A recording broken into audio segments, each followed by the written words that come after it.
Hey everyone, Jay Whitner here with Space Headlines. Do a quick recap every week of what's going on in space. And today we're going to be talking about the first week of August 2019. Our first item is NASA in the Artemis Human Lunar Return Project. Administrator Bridenstine made some remarks at the National Space Society's annual conference, the ISDC, and he was talking about funding for Artemis for going back to the moon.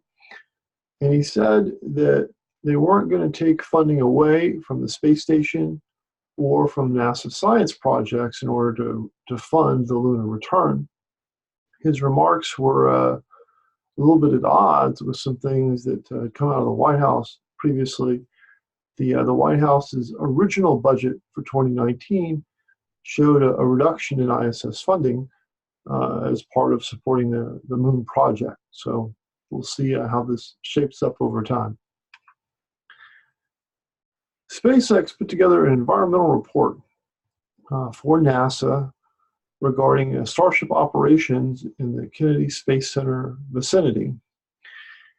And if you're not familiar with Starship, there's two main components. The first stage of this combination is called the Super Heavy, and the second stage is called the Starship.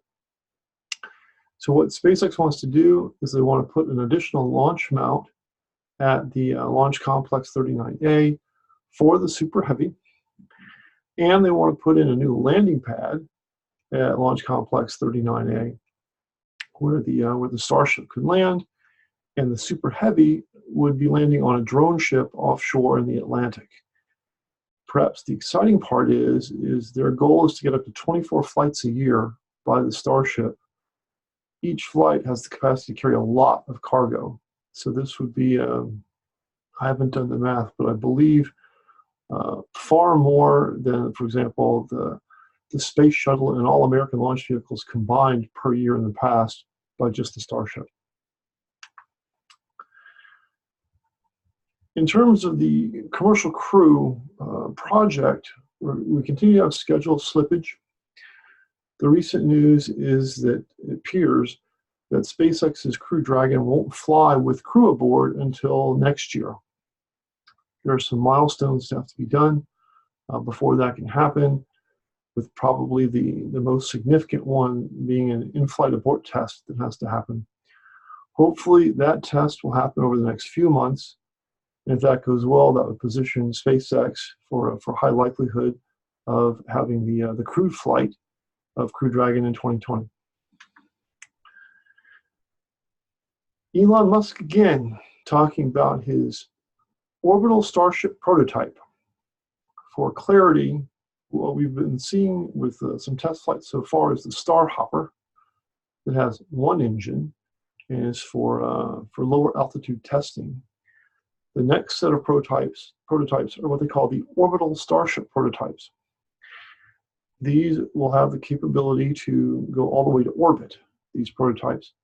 And the news is that SpaceX is saying that they think these orbital class prototypes, the 3-engine prototypes, will start to fly the first test flights the next couple of months, with a chance, perhaps a small chance, that the first flight of an orbital prototype could happen this month in August. SpaceX again shaking things up. SpaceX is going into the rideshare business.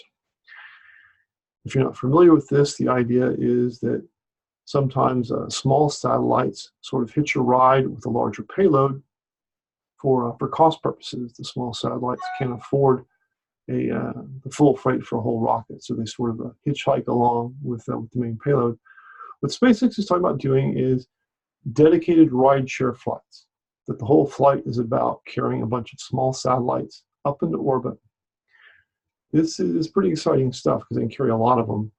The design that they are aiming for, the sweet spot, is satellites that run between 330 and 660 pounds. They can carry a lot of those up on a Falcon 9. And they seem to be quite serious and thought out with what they're doing. There's already a price list has been published for the service. There's a schedule for when they want the first launch to be. And I believe that's in the next 18 months that the first launch of their SpaceX rideshare program will be happening. Again, SpaceX, Falcon 9 in action. Took off from Florida carrying a huge Israeli communications satellite into orbit.